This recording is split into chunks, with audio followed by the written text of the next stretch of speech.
narrow and slightly hunched. It's the mid-terrace in a squeeze of 3 1920s mock Tudor properties. There are 2 windows on each of the 3 stories, every one crisscrossed with lead squares, making the house seem short-sighted and elderly.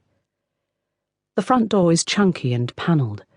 Its black paint is peeling away in plastic sharp shards. Ian's new slate sign hangs next to it, inscribed in white enamel, "The Place." He ordered it before, in the summer. And when it arrived, everyone stood outside and watched him drill holes into the brick while he sang a hymn. "We'll find the place which God for us prepared, far away in the west, where none shall come to hurt or make afraid. There the saints will be blessed." The sign is a half-serious joke. "This is the place," Ian says, as he reverses the car onto the drive. The same words the prophet Brigham Young is supposed to have uttered on entering the Salt Lake Valley with the Mormon pioneers. The sign makes Ian happy. He grins as he passes it. Claire used to think stripping the front door and painting it red would make her happy. She heads in the direction of the beach. It feels strange to be outside and expose her waxy skin to the weather for the first time in weeks. She keeps going and eventually reaches the undulating road that divides the marsh. The road was built on rubbish, purportedly hardcore, but contractors fly-tipped uncompacted household waste into the open cavity during its construction. As the waste settled, the road sank and crested, and it waves through the marsh like a tarmac sea. Claire has always called it the bumpy road. Even on a beautiful day like today, when sharp blue sky and autumn sunshine distract from the creep of winter, it's windy here. At the top of the bumpy road, there's a bird-watching viewpoint that isn't much more than a section of green fencing with peepholes.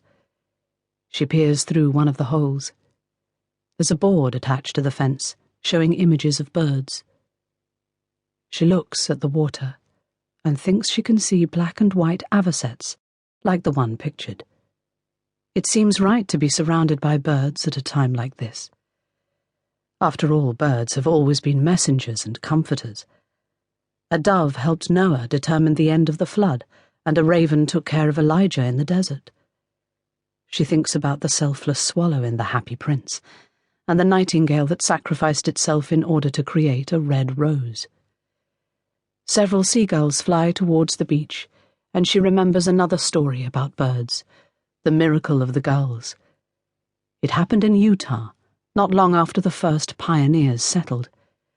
Crops were being eaten by locusts or crickets, something like that, and the pioneers prayed and prayed until flocks of seagulls descended and ate all the pests.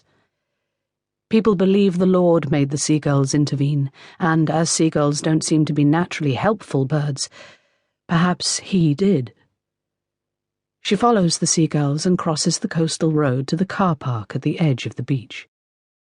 The sea is still at least a couple of miles away, but she can feel the motion of its waves in her chest as she crosses the car park, and each undulation brings a small, unexpected surge of happiness. Overhead, a swarm of starlings begins a red arrow swoop. They whip through the sky like feathery fireworks, and as she stops to watch, a swell of emotion breaks in her chest and trickles from her eyes. She walks past a couple of cars that probably belong to the dog walkers on the track ahead, and an elderly couple in a camper van drinking from thermos flasks. She follows a slight incline to the sand-winning track. There's a bright, new warning sign at the gateway. Caution, Ribble Estuary cockling. She knows the tides here are dangerous. The sea sneaks behind people, filling imperceptible dips in the mudflats, rolling in like a lake, and there is quicksand. Just last week, the front of the local newspaper carried the story of another rescue.